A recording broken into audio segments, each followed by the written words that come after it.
সবাইকে আমন্ত্রণ জানাচ্ছি আইরা হেলদি রেসিপি বাই ডক্টর আরাতে। আমি আপনাদের সাথে শেয়ার করতে যাচ্ছি ঝটপট চিকেন ফ্রাই রেসিপি। আমরা সবাই কম বেশি করি, তারপরেও আমি আমারটা শেয়ার করছি। যদি আপনাদের ভালো লাগে অবশ্যই ট্রাই করবেন এবং লাইক, শেয়ার, সাবস্ক্রিপশন করে আমার পাশে থাকবেন, আমাকে উৎসাহ দিবেন আরও বেশি বেশি হেলদি রেসিপিস তৈরি করার জন্য। আশা করছি আপনারা ভালো আছেন মানসিকভাবে এবং শারীরিকভাবে। চলুন যাই। এখানে মুরগির কিছু পিস বোনসহ কেটে ধুয়ে পরিষ্কার করে রাখা হয়েছে। আজকের এই রেসিপিতে আমি আপনাদেরকে দেখাবো কিভাবে আমি মুরগিটা আগে সেদ্ধ করে নিয়েছি, যাতে ডিপ ফ্রাইটা খুব ভালোভাবে হয় এবং খেতেও খুব ভালো লাগে। অনেক সময় কাঁচা মুরগি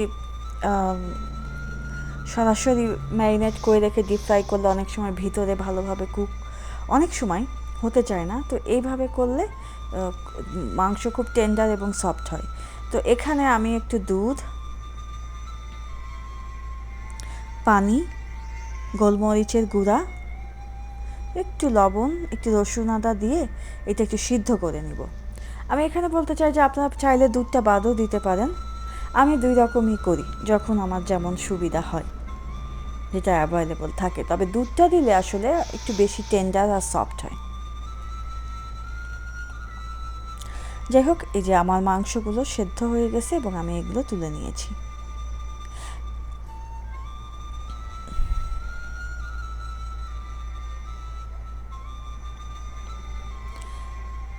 এখন ব্যাটার তৈরির পালা।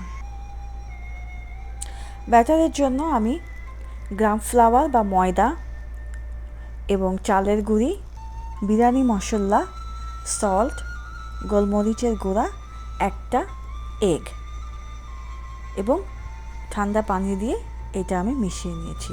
বরাবরের মতোই আমার রেসিপিগুলো যদি দেখে থাকেন দেখবেন বেসন এবং চালের গুঁড়ির অনুপাতটা হচ্ছে 2:1। 2 চামচ বেসন হলে 1 চামচ চালের গুঁড়া, এরকম হবে।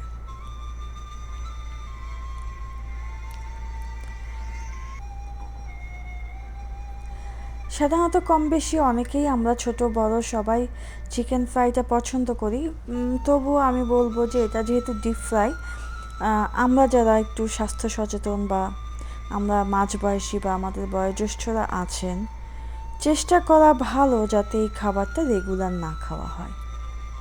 বাট বাচ্চাদের জন্য তো কোনো সমস্যা নেই, যারা গ্রোয়িং আপ। এই যে দেখুন আমার ব্যাটারটা তৈরি হয়ে গেছে। আমি এখন ব্যাটারে চুবিয়ে চিকেনগুলো ফ্রাই করে নিব। আপনারা চাইলে ব্রেড ক্রাম্পও ইউজ করতে পারেন।